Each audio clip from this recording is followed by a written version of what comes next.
Durante años, Delcy Rodríguez estuvo al lado de Nicolás Maduro como la segunda persona más poderosa de Venezuela.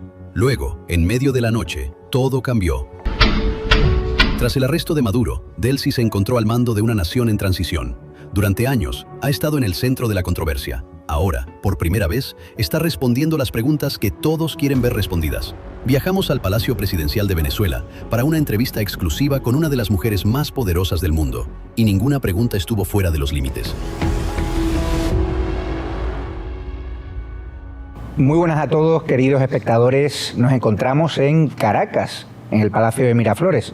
No es inteligencia artificial. Estamos aquí junto a la presidenta encargada, Delcy Rodríguez, a la cual el presidente Donald Trump, el presidente de los Estados Unidos, le ha confiado esta transición pacífica en Venezuela desde la detención de Nicolás Maduro el pasado 3 de enero en la operación Epic Fury desarrollada por las fuerzas estadounidenses. Me gustaría saludarle y, en primer lugar, gracias por su tiempo aquí en el Palacio de Miraflores. ¿Cómo se encuentra? Gracias a ti, Javier. Me siento bien. Tampoco soy inteligencia artificial. Soy yo, en carne y hueso. Ahora hablaremos de muchos temas, que hay muchísima información en torno a usted, en España, en todo el mundo, en Estados Unidos. Pero me gustaría preguntarle, para ir directo al grano, por ese proceso político y personal que usted lleva viviendo desde el pasado 3 de enero, desde la detención del anterior presidente, de su anterior jefe, Nicolás Maduro, que ahora se encuentra en Estados Unidos, en una cárcel de Nueva York, acusado de delitos gravísimos. ¿Cómo lo ha llevado a usted pasar de repente, ¿no?, a esa encrucijada, ¿no?, de un bando, entre comillas, a pactar, ¿no?, con el gobierno de Estados Unidos, al cual incluso alguna vez le ha criticado públicamente? Primero debo decir que mi vida tuvo un giro completamente distinto a lo que yo me imaginaba para el 3, 4, 5 de enero y días subsiguientes, porque sin duda alguna nunca me imaginé estar en esta posición. Y segundo, tener la responsabilidad, yo diría que histórica, de enrumbar este país, de captar el sentir de los venezolanos y de las venezolanas y llevar un proceso de reinicio de relaciones diplomáticas y de cooperación con el gobierno de los Estados Unidos. Sin duda alguna es un giro importante a nivel personal. Cuénteme, el 3 de enero se desarrolla la intervención militar de forma express, de forma inesperada. ¿Usted dónde estaba? ¿Sabía algo? Cuéntenos. No, absolutamente no sabíamos nada. De hecho, yo estuve reunida con el presidente Maduro hasta el viernes a las 8 de la noche y llegué a otro sitio de Venezuela, la isla de Margarita. Cuando estaba por acostarme casi a las 2 de la mañana, avisoró muchos aviones en el radar y llamó a la persona responsable y al minuto me estaban diciendo que había un ataque contra la capital, lo cual te digo que me sorprendió muchísimo. Y cuénteme, hay desde la oposición y desde algunos medios de comunicación se hablaba, ¿no?, de que usted llegó a tener algún pacto junto a su hermano con la CIA, con el gobierno estadounidense, para tener una unidad, ¿no?, y para ostentar este cargo que tiene ahora de liderar esa transición democrática, que hay 3 fases y que culminará, ¿no?, si Dios quiere, también un proceso electoral. Cuéntenos si hubo algún pacto, alguna comunicación previa con el gobierno de Estados Unidos. Cero. No hay forma ni manera que se pueda decir lo contrario de lo que yo te estoy afirmando en este momento, que es que no hubo absolutamente ningún acuerdo, ningún arreglo, ningún conocimiento sobre lo que podría ocurrir en el país. Y quizás por deformación profesional como abogada, uno debe tener responsabilidad sobre las cosas que dice, poder demostrarlas. Y yo creo que la verdad histórica es esta que sencillamente te estoy diciendo. Me gustaría preguntarle por sus días previos al arresto del presidente Maduro por delitos gravísimos. ¿Cómo era esa situación dentro del gobierno? ¿Usted estaba de salida? ¿Usted internamente le pedía al chavismo cambios, más libertades? ¿Se podría haber evitado la cárcel, como se habló de haberse ido a Turquía o a otro país en un pacto con los americanos, que es lo que Estados Unidos parece que le está ofreciendo también al gobierno comunista de Cuba?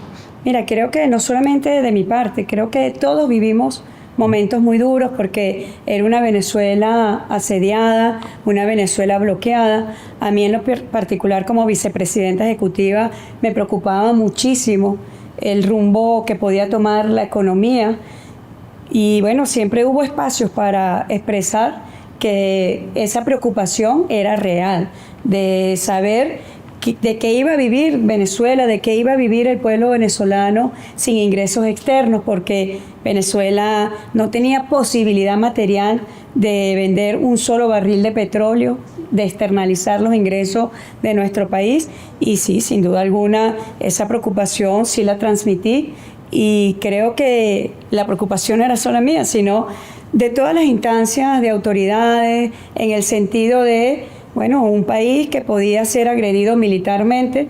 Creo que era motivo de preocupación.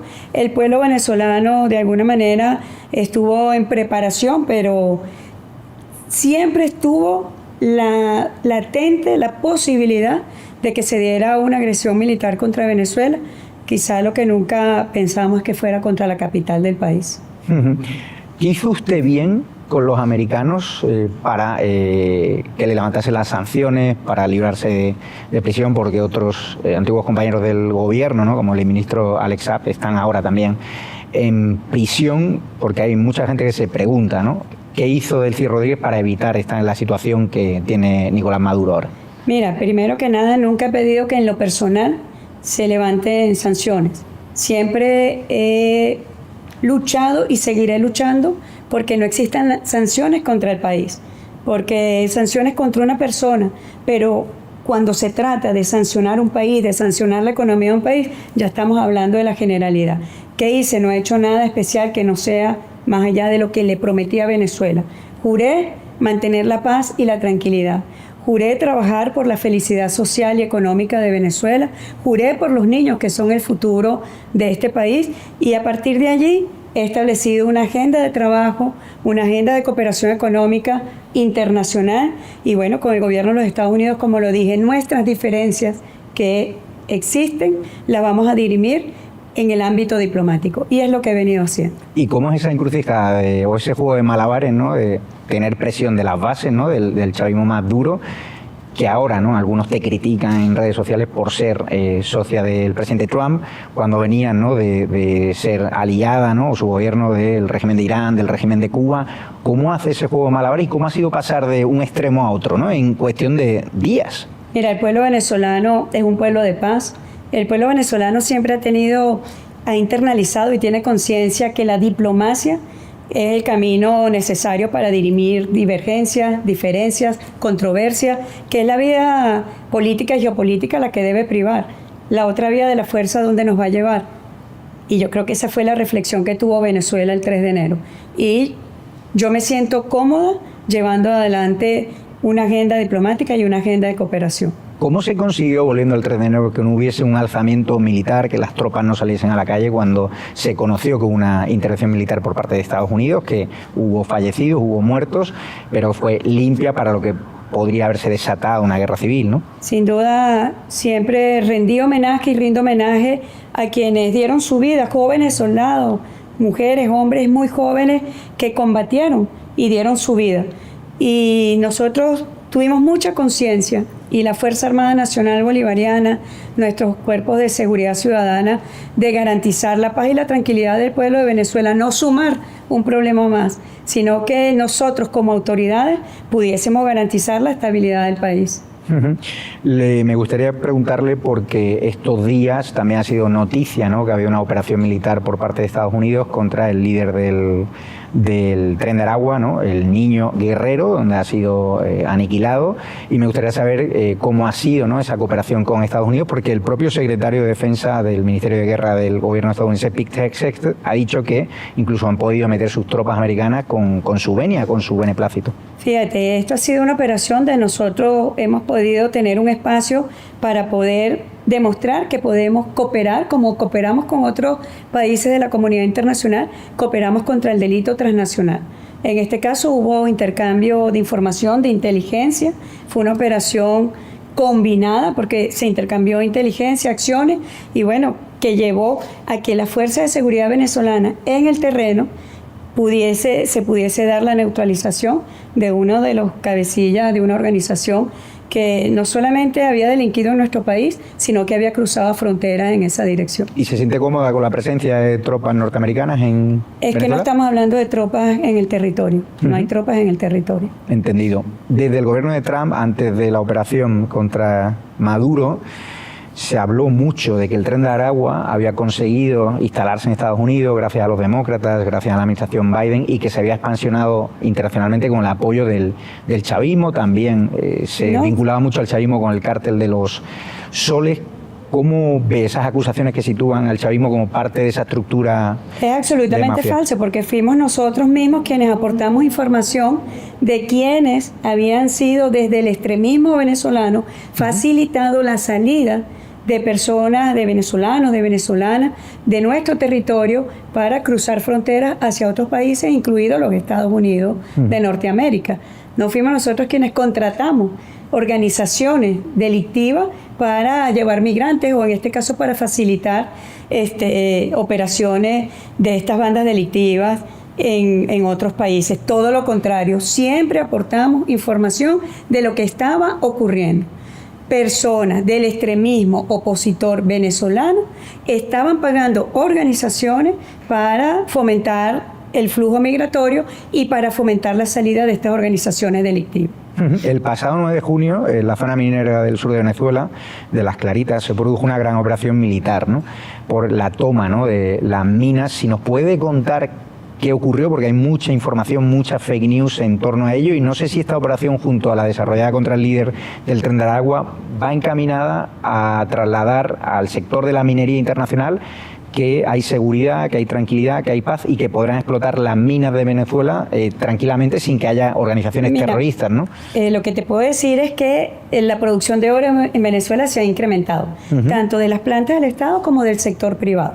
Este es un sector donde Venezuela ha cambiado su legislación y está dando las condiciones absolutas para que esas inversiones que se requieran en minería, y que ya tenemos muchas manifestaciones de interés por parte de empresas internacionales de venir a invertir, puedan hacerlo con total normalidad, con total tranquilidad.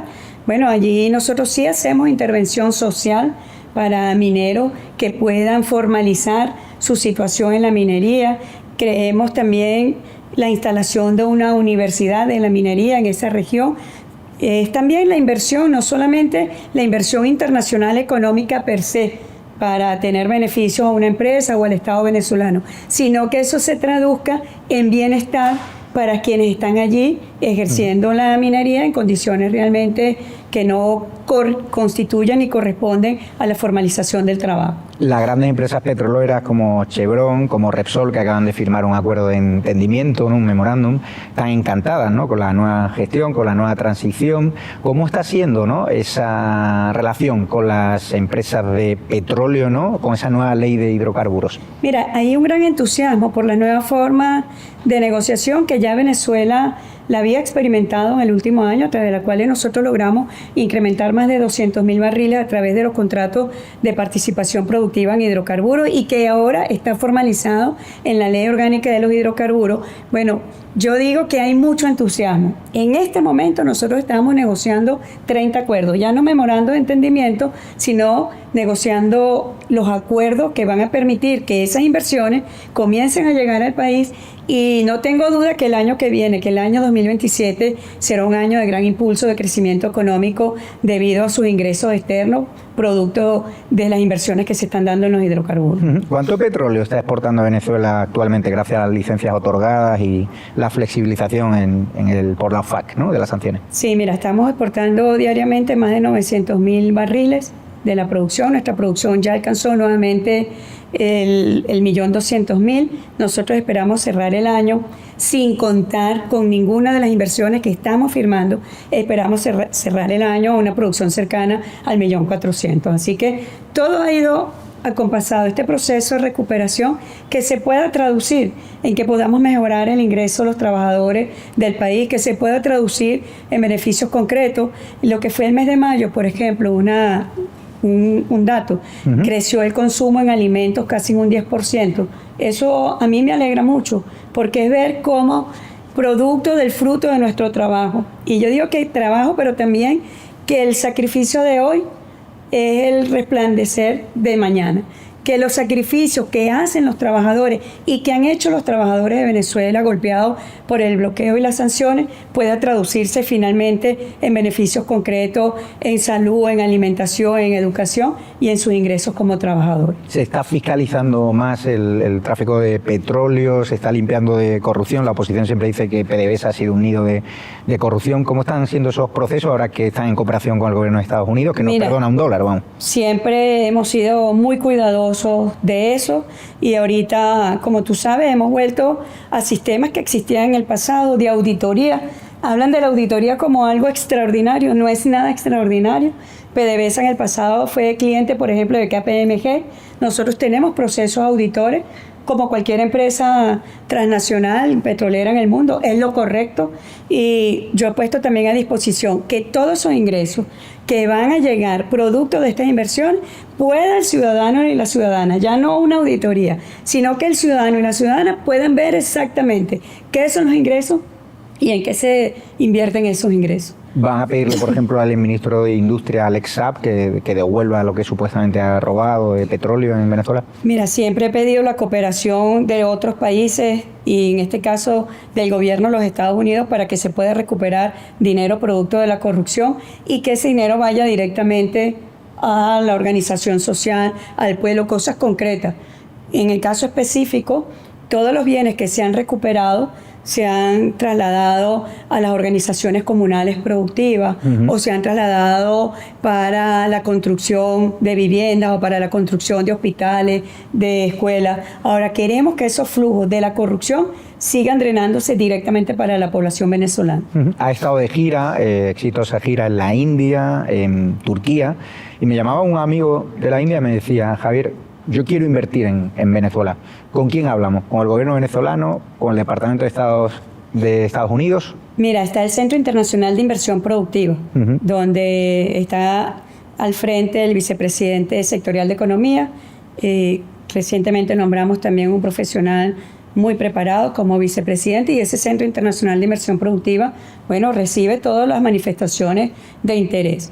Ahora, hay quienes son cuidadosos, esos empresarios, de quienes tengan inversiones en los Estados Unidos. Ese es un tema que tiene que ver con cada inversionista, pero no con el gobierno de Venezuela. O sea, no necesitan una autorización previa. Para el gobierno de Venezuela, no. Perfecto. El presidente Trump quiere convertir Venezuela en el estado 51. ¿Cómo lo ves? No es correcto. Nuestra historia habla de lo que son los procesos de independencia, más de 2 siglos de independencia, de soberanía. El pueblo venezolano es muy amante de su historia, Javier, porque por cada metro cuadrado que tú visitas de nuestro territorio, ahí hay una historia que contar sobre lo que fueron nuestras batallas de independencia, sobre lo que fueron las campañas para alcanzar la independencia. Y el pueblo venezolano siempre va a defender su independencia, la integridad territorial y en su conjunto a Venezuela, porque no solamente se trata de un territorio, se trata de la identidad y de la historia de un país. El presidente Trump dice que es una mujer estupenda y que está haciendo un trabajo excelente y que la relación es magnífica, a pesar de la presión de los medios, de gente en su entorno que trata de que le metan el mismo saco con el presidente Maduro. ¿Cómo es su relación con el presidente Trump? ¿Cuántas veces habla? Y también con el secretario de Estado, Marco Rubio. Mira, desde el primer momento ha sido una comunicación franca y respetuosa. Y como yo lo dije al país, nuestras diferencias vamos a dirimirla a través de los canales. Los canales, como me ha dicho el presidente Trump, el secretario Rubio es uno de los canales y lo hacemos, bueno, con las necesidades del caso, la comunicación fluye y no solamente fluye, sino que se da en el ámbito del respeto. Y yo creo que poco a poco vamos desanudando. Yo veo esto como una cadena que se enreda de muchos nudos.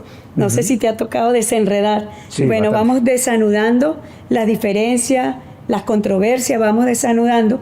Y eso requiere paciencia, buena fe y confianza. ¿Cuándo le va a recibir el presidente Trump en el despacho Oval o en Mar-a-Lago o en Washington, D.C.? Mira, estamos a disposición. Lo que sí te diría es que nunca seremos arroceros. A los venezolanos no nos gusta ser arroceros. ¿Sabes qué significa? No. Llegar a un sitio sin que te inviten. ¿Se refiere a otra persona a lo mejor? Cuando una persona llega a una fiesta sin que lo inviten, lo llaman arrocero. Entiendo. Hablemos de... Bueno, me gustaría preguntarle, la última comunicación con el secretario de Estado Marco Rubio que podamos contar y que ha sido buena para Venezuela? Sí, hablamos del tema financiero, donde también estamos desanudando el regreso de Venezuela al sistema financiero internacional, que los bancos, tanto públicos como privados, puedan recuperar corresponsalía. Es muy importante para que el mercado cambiario, que se ha visto impactado por el bloqueo económico, por las sanciones, también pueda ser un mercado cambiario que fluya y que ese mercado cambiario permee a todos los estratos de la sociedad venezolana. Hemos hablado de eso. Él iba de salida para la India, yo también estaba cercano a mi viaje a India, hablamos de India muy bien. Agradezco porque me introdujo al embajador de los Estados Unidos en la India, Sergio Borg, un joven muy capaz, muy amable también.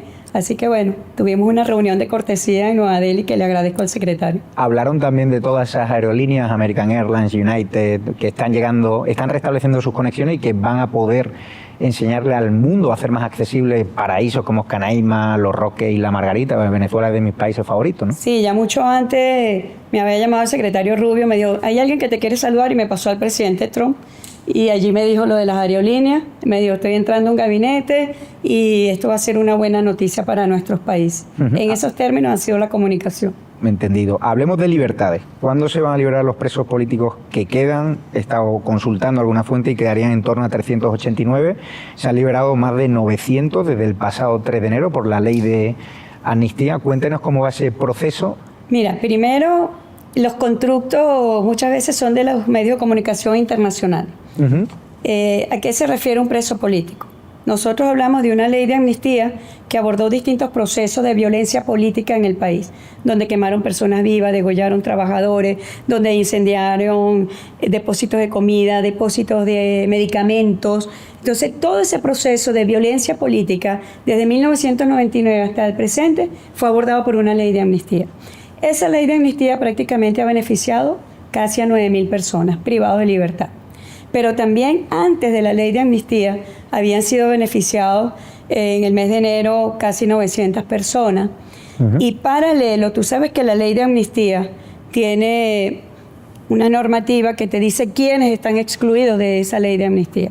Paralelamente, a través de otros mecanismos, como el programa de convivencia democrática y paz, también se han dado liberaciones. En diálogo con el sistema de justicia se han dado más de 500 liberaciones. Así que yo creo que es un proceso extraordinario que cuando la comparas con otros países como la amnistía en Sudáfrica o como la amnistía en España, que todavía está abierta, bueno, Venezuela supera con creces estos números. En España no pasan de 112, para ser exacto. En Sudáfrica no superó las 700 personas beneficiadas durante 8 años. Aquí en menos de 2 meses pudimos tener estos números extraordinarios. ¿Qué está demostrando estos números? ¿De qué están hablando estos números? De una gran voluntad del país de transitar caminos distintos, de ir a los cambios que le hacen falta a Venezuela, de los cambios en la justicia penal, pero no solamente para quienes estuvieron incursos en la violencia política o estando desde sectores políticos fueron víctimas de excesos del Estado, de sus procesos, sino también del ciudadano o la ciudadana que están privados de libertad y que yo he referido como caracterización una criminalización de la pobreza. Todos estos aspectos están siendo en este momento abordados en una consulta nacional para la reforma de la justicia penal. ¿Qué le diría a la oposición cuando le acusa, ¿no?, de haber sido partícipe de todos los delitos y crímenes que hizo Maduro contra la oposición, contra la libertad, la opresión? Es decir, yo les invitaría a tener una lectura correcta de lo que ocurrió el 3 de enero y de lo que está ocurriendo hoy, y del post-3 de enero también, de todos los cambios que hay en el país. Y yo digo que esos cambios para Venezuela tienen que tener participación de todos y de todas, no solamente de los factores políticos, sino de los ciudadanos, que cualquier ciudadano, cualquier ciudadana se sienta partícipe de los cambios en Venezuela. Eso es lo más importante. Y Venezuela, yo sí siento, y he llamado en la peregrinación, hemos ido de peregrinación por todo el país, yo siento una nueva espiritualidad. Y yo sumo para que esa nueva espiritualidad se consolide y traspase también a las fronteras del mundo político. ¿Usted quiere pedir perdón por algo ahora que está hablando de la espiritualidad? He pedido perdón y todavía espero que me pidan perdón. Pero lo importante es lo que yo siento en mi corazón. No tengo ningún problema. En donde nos hemos equivocado, pido perdón. Y donde nos hemos equivocado, trabajo sin descanso para rectificar. Pero, viviendo lo que se ha vivido en la amnistía, yo quisiera, y lo digo de corazón, que los sectores extremistas pudieran dar lectura, no de lo que yo digo o lo que yo hago, sino de lo que el país quiere. ¿En qué crees que se ha equivocado? Mira, por ejemplo, siendo profesional del derecho, hubiese querido involucrarme más en el ámbito de la justicia penal. Sobre todo que en mi juventud, siendo estudiante de derecho, participé mucho de organismos de derechos humanos. Quizá hubiese querido involucrarme más en eso. Fue un error, por ejemplo, el ICOIDE, ¿no? El que dicen el Centro de Torturas del Chavismo, que ha cerrado, y donde estuvo, por ejemplo, el abogado María Carolina Machado Perkins Rocha, que ahora está bajo arresto domiciliario. ¿Fue un error el ICOIDE? Sí, yo pienso que sí, pero también, fíjate, muchas de las denuncias, como abogada me gusta demostrar. Usemos la palabra con responsabilidad, usemos la palabra con responsabilidad, ¿no? Que lo que se diga sea la verdad, ojalá sea así. Y en el caso del helicoide, nosotros lo hemos cerrado, ¿para qué? Para disfrute, beneficio de la comunidad y de la familia policial también. Nuestros organismos de seguridad ciudadana vivieron momentos muy duros en el 2002, 2014, 2017, 2024. Vivieron momentos muy duros de la violencia política. Y creo que también ellos merecen que se les pida perdón. Y yo he llamado a procesos de rectificación, pero hay que ser justos. Por ejemplo, yo ahorita abrí un número que se llama 0800 matraca, 0800 extorsión. Que un ciudadano que se sienta extorsionado por un organismo público de seguridad, bueno, tenga acceso tecnológico. Ya hemos agarrado funcionarios en flagrancia, pero yo he dicho que la mayoría son honestos y que no es justo que esa mayoría que es honesta tenga que pagar por quienes no lo son. Así que esto es un proceso integral y yo llamo a ver con absolutamente objetividad, a mirar más allá de sí mismo y ver al país. Creo que el país lo requiere y lo necesita. Parece un mensaje lanzado a la oposición, al líder de la oposición, María Carolina Machado. ¿Usted considera que Edmundo González, que está en España, es, como dice la oposición, presidente legítimo de Venezuela, o sigue siéndolo Nicolás Maduro en prisión en Estados Unidos?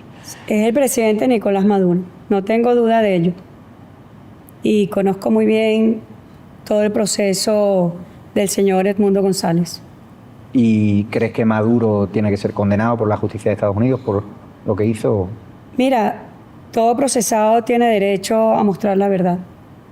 Y yo confío que el presidente demuestre la verdad. ¿Qué opinión le merece María Carolina Machado?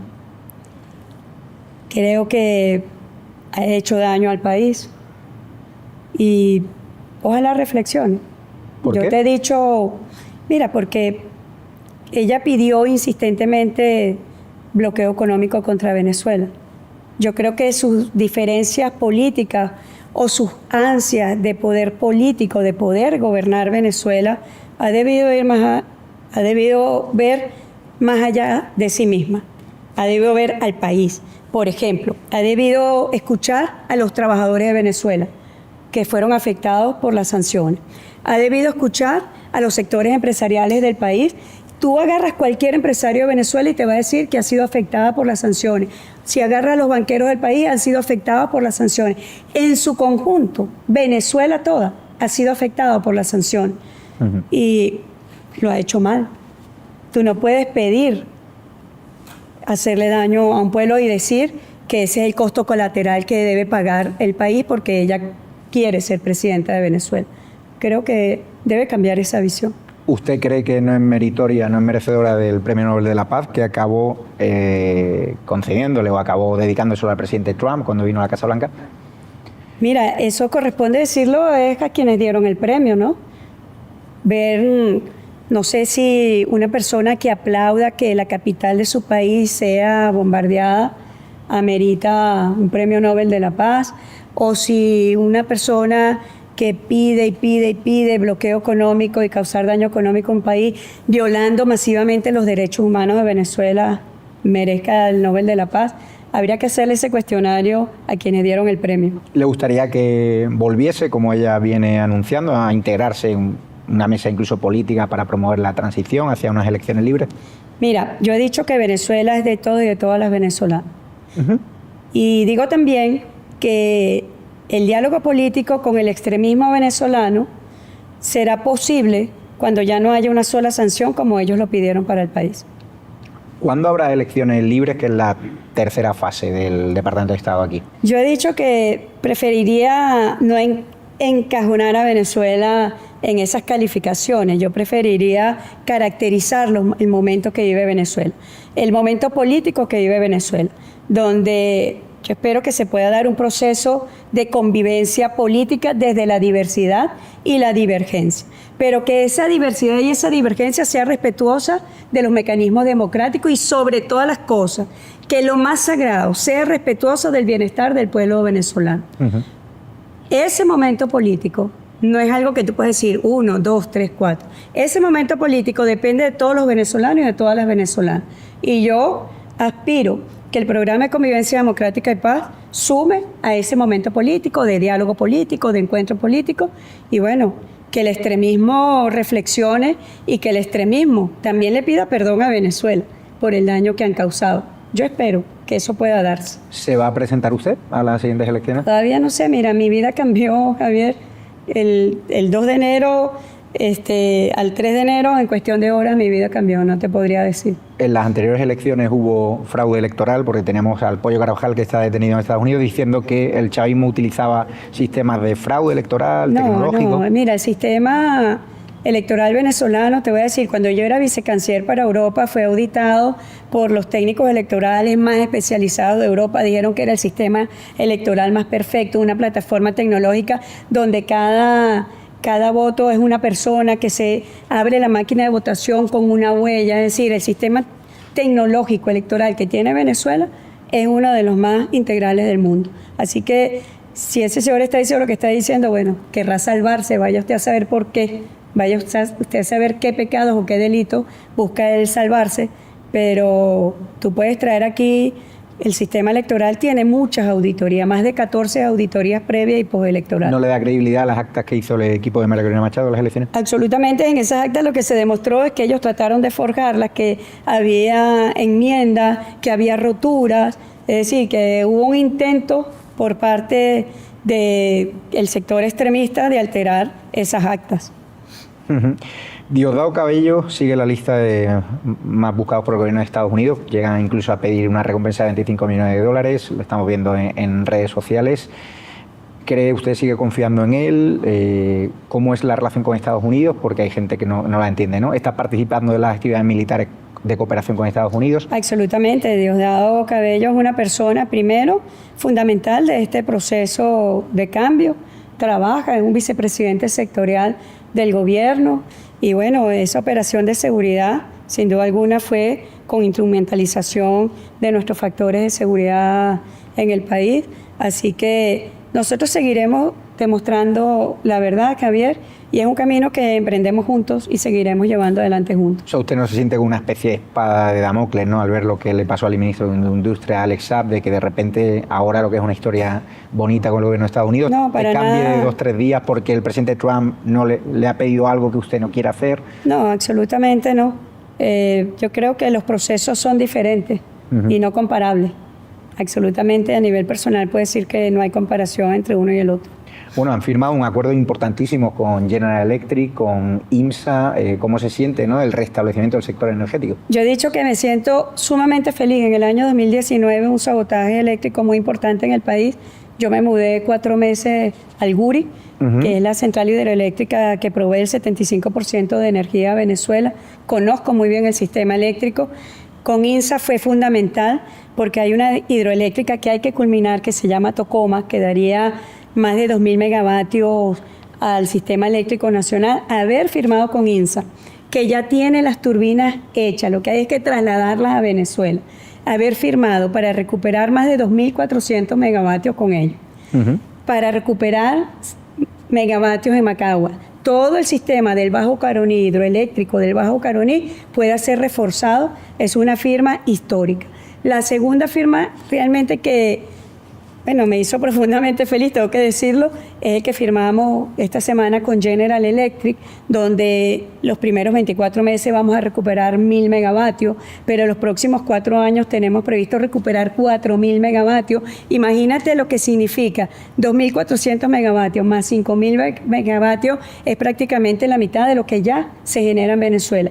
¿Qué va a permitir ello? Primero, que el pueblo venezolano tenga acceso a un servicio eléctrico de calidad. El servicio eléctrico es el servicio rey o reina, como lo quieras llamar. Sí. Es el más importante de todo. De eso depende el agua, los hospitales, las escuelas, la alimentación, la agroindustria, depende todo. Que nosotros podamos recuperar en este proceso el sistema eléctrico y que podamos tener también megavatios disponibles para el crecimiento económico es una extraordinaria noticia para el pueblo venezolano. Usted, que siempre ha tenido interlocución con el gobierno comunista de Cuba, no sé si le está convenciendo ahora a los representantes del gobierno de Cuba de dar el paso hacia una transición con Estados Unidos, porque si no hay un ultimátum de Washington que podrían acabar como Maduro. ¿Qué le recomendaría a sus homólogos en Cuba ahora? Mira, Javier, nosotros siempre hemos sido muy respetuosos de las realidades de otros países. Yo soy respetuosa y espero que Cuba, como yo lo estoy viendo, manifiestan su voluntad de tener mecanismos de diálogo con el gobierno de los Estados Unidos, también de resolver diferencias desde su propia realidad y bueno, ojalá pueda cesar el bloqueo económico contra Cuba. Nosotros siempre lo hemos dicho y yo particularmente, yo nunca voy a aprobar sanciones contra ningún país, porque causan daño no solamente a esos países, a la comunidad internacional en general. Por ejemplo, las sanciones a Venezuela afectaron sectores económicos, empresariales de los Estados Unidos, de Europa, pero afectó también el programa Petrocaribe con el Caribe. Haití fue muy impactado con las sanciones contra Venezuela. Así que siempre lo he dicho, voy a abogar por el cese de sanciones y también se lo he dicho al gobierno de los Estados Unidos y al embajador Barrett, que no podemos reconocer las licencias porque van contra la libertad económica.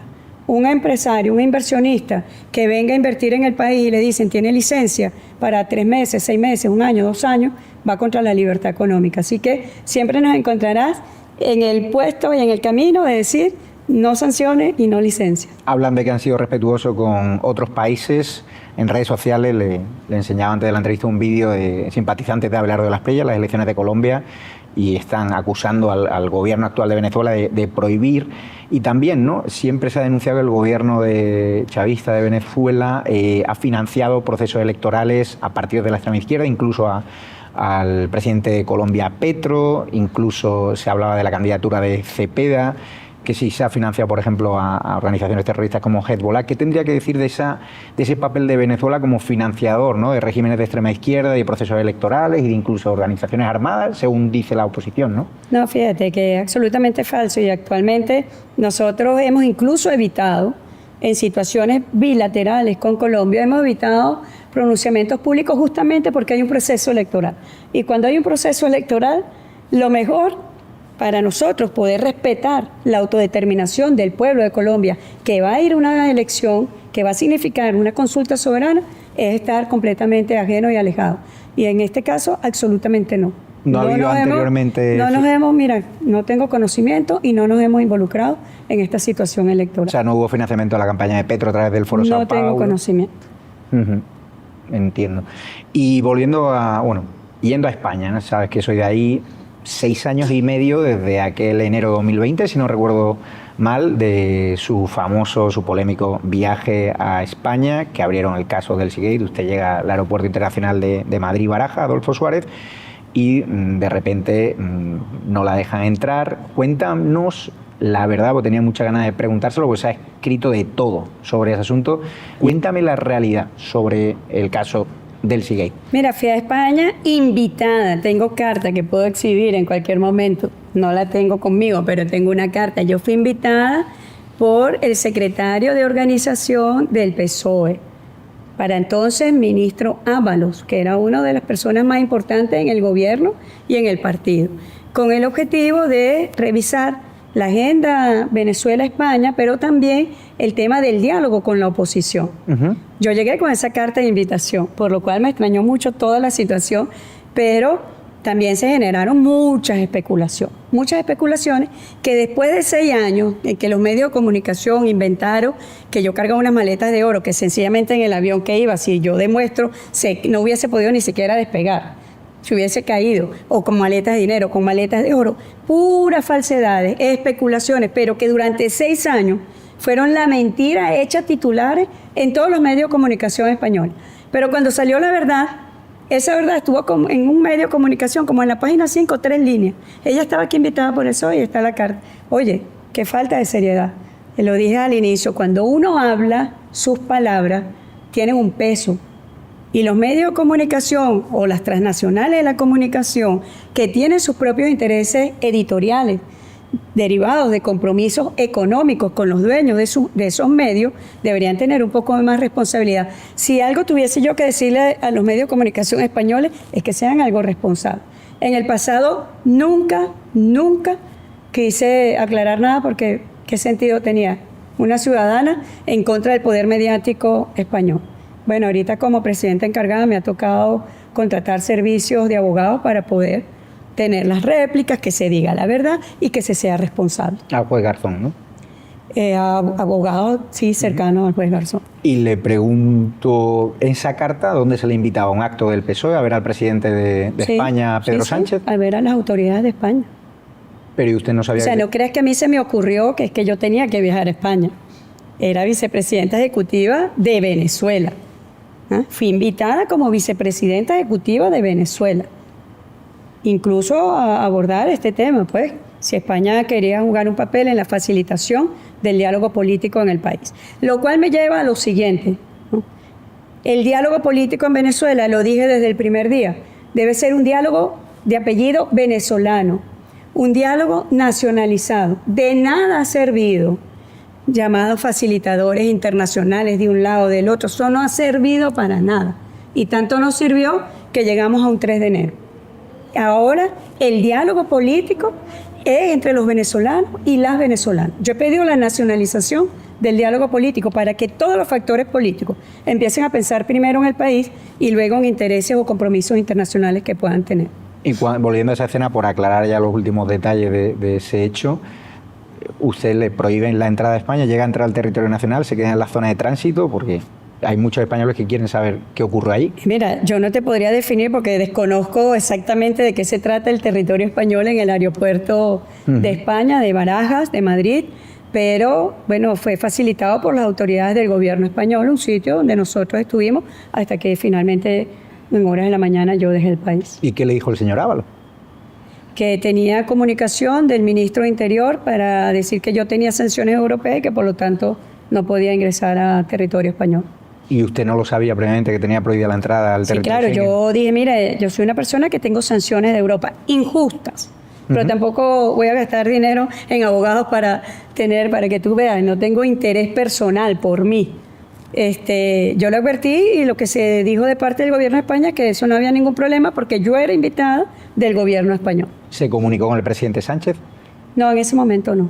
¿Y han podido hablar a posteriori de este asunto? Sobre este tema no, porque nos hemos encontrado una sola vez en Bruselas, en la cumbre de CELAC Unión Europea, y luego hablamos en el mes de enero cuando él me llamó un poco para, bueno, ver la situación que estaba viviendo Venezuela en ese momento. ¿Cómo le ve ahora rodeado de tantos escándalos de corrupción, con gente de su entorno en la cárcel en España por corrupción, y su mujer también investigada por corrupción, su hermano? ¿Cómo le ve? Mira, te repito, yo prefiero no evitar sobre situaciones internas de otros países, pero espero que la justicia en España pueda tener un proceso apegado a la justicia y no al lawfare.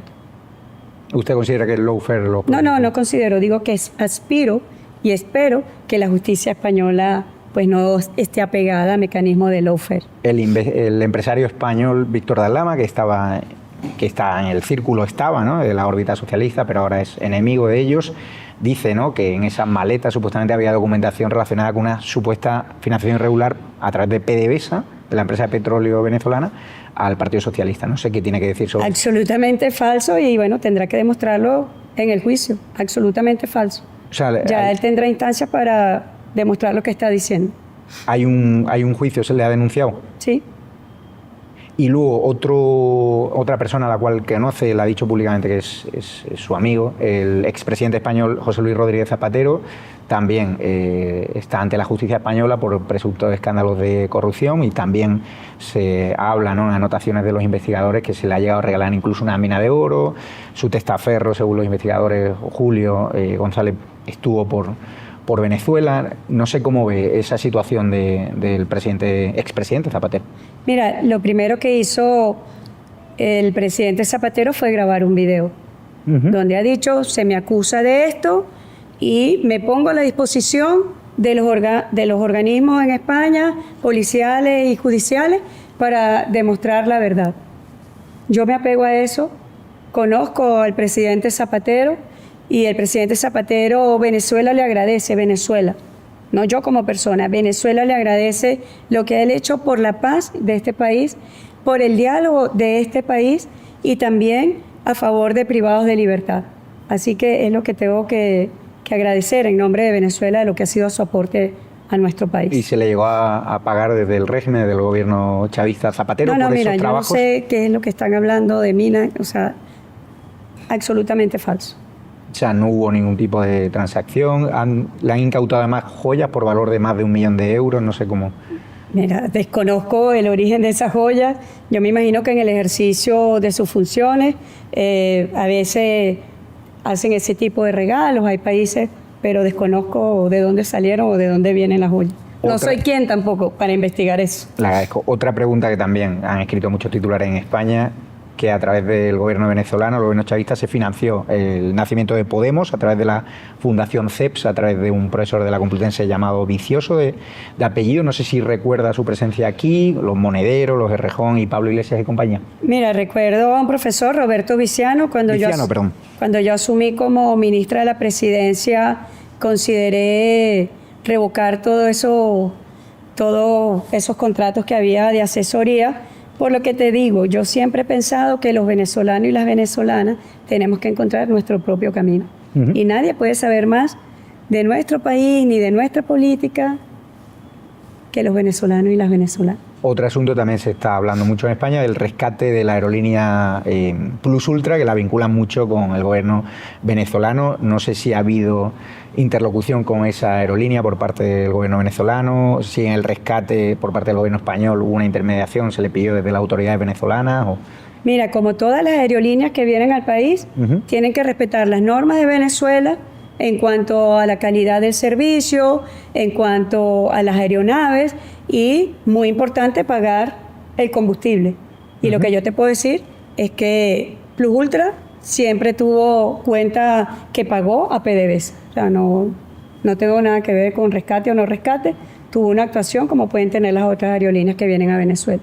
Cuénteme, la inflación, ¿no?, ha bajado, por primera vez llega a un dígito en los últimos meses. No sé si está contenta de que la fase, ¿no?, en cooperación entre el gobierno de Venezuela y Estados Unidos también se está viendo en que la contención de los precios. Sí, sobre todo el esfuerzo que estamos haciendo por mantener procesos productivos. En el caso del petróleo, volvimos al 1.200.000 que teníamos en diciembre, producción de hierro, de oro, todos los procesos productivos que aporten a Venezuela, tanto en el sector público como en el sector privado. Pero fíjate, en febrero del año 2019, la inflación anualizada era 344.510%.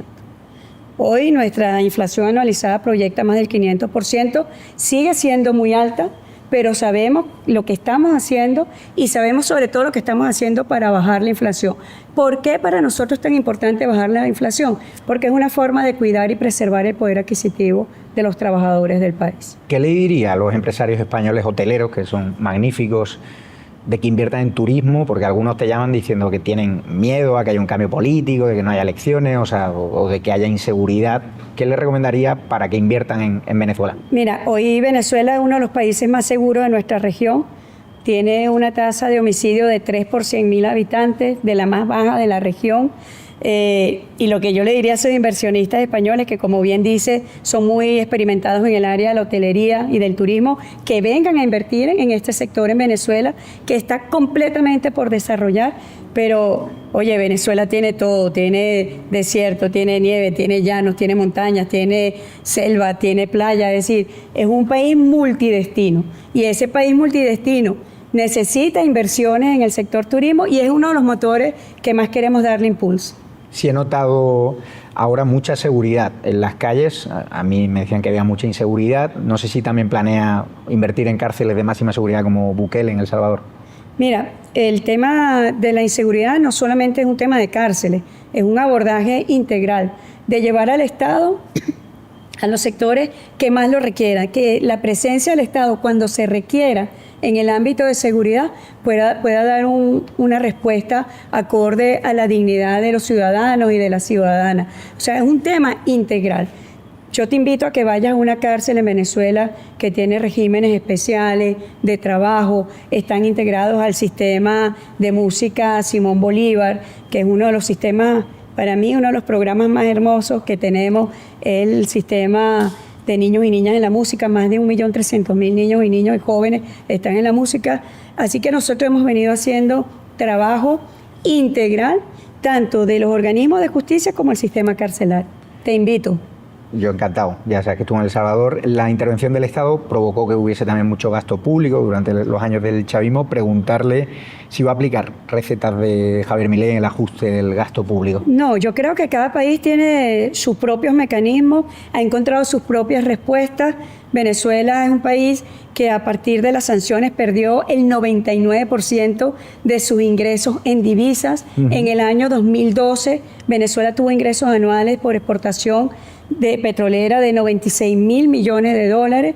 En los últimos 4 años, si tú agarras los últimos 4 años, suman 92.000 millones de dólares. Es decir, nuestra economía hoy es apenas un tercio de lo que era en el año 2012.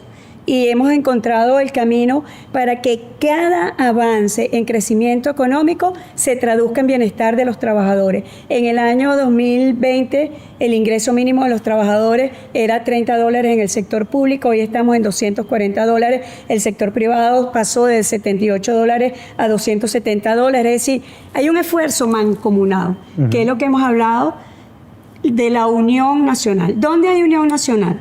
En pedir que se levante el bloqueo económico y las sanciones contra Venezuela.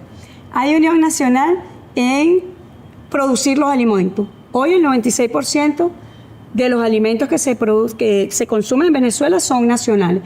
Hay pleno abastecimiento, como nunca antes había visto Venezuela en los últimos 20 años. Así que cuando tú hablas de recetas para el déficit fiscal, hemos encontrado nuestro camino. Sabemos que el sector de los trabajadores ha hecho grandes sacrificios y por eso yo hablo de que el sacrificio de hoy será la felicidad y el bienestar del mañana, porque sé que nuestros trabajadores, sé que nuestros sectores productivos, sé que los empresarios del país también han hecho sacrificios y ahora le toca, como decimos acá en Venezuela, nos comimos las verdes y ahora juntos también nos vamos a comer las maduras. ¿Algún punto común con el presidente de Argentina, Javier Milei? El amor por los perros. ¿Lo resucitaría como él o no? Sí. O sea, conoce su historia. Tuve una pérdida muy fuerte hace 1 año y medio y... Sí. ¿Cómo se llamaba? Panda.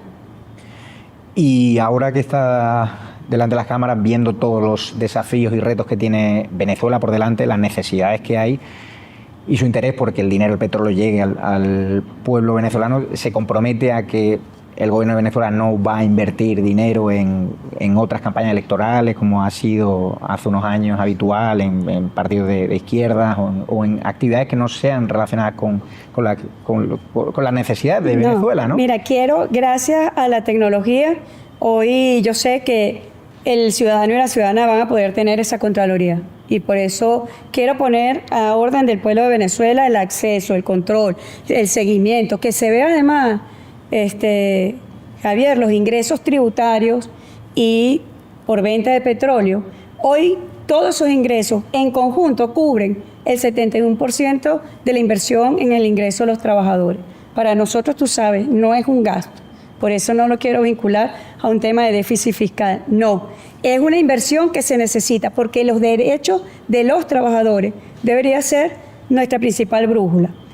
Y a partir de allí nosotros ir recuperando el estado de bienestar de Venezuela. Que esas inversiones lleguen para todos y para todas, que permeen a todos los estratos. De nada, yo siempre lo he dicho, de nada sirve tener un crecimiento económico si vamos a tener desigualdad y pobreza. Ese crecimiento económico tiene que llegar a todos y a todos, no solamente a unas cúpulas, tiene que permear a las bases y que esas bases sean los trabajadores que se sientan de verdad felices, contentos de los frutos que está rindiendo su propio país. Fíjate que vivo en Washington y hay una de las polémicas de las que me se habla estos días, que la revista Político habló de que el Chino contrató a influencers para atacar, ¿no?, la línea dura Marco Rubio y de otras personas como Mauricio Claver Carone y o sea, que haya distensión entre el gobierno de Estados Unidos y el gobierno de Maduro. No sé si tiene constancia de... No, desconozco. Incluso que a un congresista americano, que ya no forma parte del Congreso de Estados Unidos, republicano, se lo llegó a ofrecer incluso una mina de oro por facilitar esas negociaciones para que hubiese mejor relación entre Maduro y el presidente Trump. No, aquí está muy bien definido quiénes tienen inversión en oro, tanto del sector privado como del sector público. Otra de las preguntas que se hacen muchos nuestros seguidores, había un influencer argentino, Michelo, ¿quién le pagaba y por qué hacía tanta propaganda de Mira, desconozco ni me interesa. Siempre me pareció que era lo más cercano a algo burlesco que algo serio y tú ves personalmente, nunca tuve relacionamiento y no sé ni cómo llegó a Venezuela ni cómo se fue de Venezuela. ¿Cómo va a reestructurar la deuda de Venezuela? Que es una de las preguntas que hacen mucho. Mira, este es un proceso para mí muy importante porque yo quiero que ese proceso de reestructuración de deuda externa deje de ser un peso gigante sobre el pueblo venezolano, sobre la economía venezolana y se convierta, en lugar de ese peso, se convierta en un motor donde Venezuela pueda dar impulso a todos los factores productivos del país, donde Venezuela pueda tener relacionamiento con las multilaterales, donde Venezuela pueda tener un regreso a los sistemas financieros internacionales y pueda de esta manera mejorar el ingreso de los trabajadores, pueda de esta manera recuperar servicios esenciales como la electricidad, el agua, la infraestructura, las escuelas, los hospitales, es decir, convertir lo que es hoy un peso contra el pueblo venezolano, convertirlo en un impulsor que permita alcanzar ese estado de bienestar que he estado desarrollando a lo largo de esta entrevista. Así que este proceso de reestructuración va a ser realmente muy importante. Quiero que sepas que lo había venido pensando desde que me designaron como ministra de Economía y Finanzas. ¿Cómo sería ese proceso cuando Venezuela no tenga sanciones? Y ese es nuestro objetivo, la Venezuela sin sanciones. Estoy pensando en una Venezuela en 3, 5 años, 10 años, 20 años, que esa economía, que sea una economía poderosa, esté al servicio de las grandes necesidades del pueblo venezolano. ¿Cómo era su relación con Hugo Chávez, con el expresidente de Venezuela? Mira, cuando primero fui vicecanciller para Europa, él me designó primer vicecanciller en la Cancillería venezolana. Luego me ofreció el cargo de ministra de la Presidencia y siempre tuvimos muy buena relación, incluso a nivel personal tuvimos muy buen rapport, se dice, sí. Muy buen relacionamiento y siempre dije que un solo tema, porque el presidente Chávez es una persona de carácter y dicen que yo también soy una persona de carácter y yo pedí que se hiciera en ámbito que yo no me sintiera irrespetada porque ese sería el punto final y así fue, pero mi admiración siempre y hasta los últimos días de su vida pude contribuir a nuestro país. ¿No crees que se equivocó por la persecución de opositores, el encarcelamiento? ¿Usted era consciente de tanto lo que él hizo como Maduro? Mira, te repito, volvemos al tema de la violencia política. Ahí hubo errores de lado y lado. Hubo errores de lado y lado. Y el presidente Chávez, yo recuerdo la imagen, después del golpe de Estado del año 2002, sacó la cruz. Y digo, no vengo con odio, no vengo con rencor, no vengo con venganza, vengo con diálogo político. Y hay personas, Javier, que fueron beneficiados de esta ley de amnistía, que habían sido beneficiados en la ley de amnistía del presidente Maduro y en la ley de amnistía del presidente Chávez. Ahí donde yo te digo, sí, y tú me preguntaste, ¿usted le está hablando a los sectores opositores? Sí, yo espero que reflexionen, porque qué mal si volvemos entonces a la repetición. La amnistía, el proceso de convivencia democrática y paz, debe ser para la no repetición de lado y lado. Y la última pregunta, ¿está dispuesta a sentarse con María Corina Machado a hablar de un proceso electoral, de la reconciliación y a mirar el futuro? Mira, Venezuela es mucho más grande que nosotras, que una persona o dos mujeres o dos hombres. Venezuela es mucho más amplio. Esto es un proceso más complejo y más profundo de lo que la gente imagina. Y yo miro ese proceso cuando cada sanción que pidió ese sector y el extremismo ya no exista para Venezuela. Ahí me podré sentar tranquila a un proceso de diálogo político. ¿Y qué le pide a Dios? Le pido a Dios siempre paz para Venezuela, tranquilidad para nuestra población, para nuestro pueblo, y le pido bienestar, sobre todo para quienes hoy tengan más necesidad y mayores vulnerabilidades, podamos nosotros servir. Saibaba decía, amar a todos, servir a todos. No dañar nunca y ayudar siempre. Creo que si cada persona tiene esos preceptos, va a poder ayudar mucho entre cada uno de nosotros. Pues darle muchísimas gracias por su tiempo y desearle suerte, ¿no?, a esta nueva misión que le ha encomendado el presidente Trump. Ha venido el secretario de Energía, Wright, y todos los responsables del gobierno americano que están destacando su cooperación y están contentos, y ojalá el pueblo venezolano tenga lo que se merece, elecciones libres, una economía próspera y que se mire también, ¿no?, al futuro por el bien de todos los hijos, ¿no?, y todas esas personas que usted llamaba a la reconciliación, de que sean como los opositores líderes políticos que se fueron y que ahora están volviendo, ¿no? Correcto. Es así. Este es Venezuela, mira, si tú eres venezolano o venezolana, este es tu país, quiérelo. Eso sí, quiérelo. No le hagas daño, no pidas sanciones, no pidas invasión, no pidas violencia, quiérelo, ámalo. Eso es lo que yo pido. Amen a Venezuela, quieran a Venezuela, respeten al pueblo venezolano y también bríndenle servicio a nuestro pueblo, no lo dañen. Esos anteriores gobernadores, anteriores parlamentarios que huyeron de Venezuela por la represión y están volviendo, no se están enfrentando a ningún tipo de sanción, están desarrollando su actividad hay quienes normal. se fueron porque quisieron irse. Hay quienes se fueron porque quisieron irse. Hay quienes quisieron acogerse al proceso de amnistía. Algunos fueron acogidos por la ley de amnistía porque cabía en los presupuestos. Hay quienes no se les podía aplicar la ley de amnistía y fueron beneficiados a través de otros mecanismos, como expliqué anteriormente. Así que ojalá Venezuela pueda encontrar ese camino político que garantice la paz y la tranquilidad. Es lo que le pido a Dios. Y te agradezco a ti y a tu audiencia. Pues darle muchísimas gracias por esta hora de entrevista y por el ejercicio de transparencia de haber venido al Palacio de Miraflores con un medio además incómodo, así que muchísimas gracias y ojalá vengan buenas noticias para Venezuela, que se está en proceso. Muchísimas gracias. Amén. Gracias.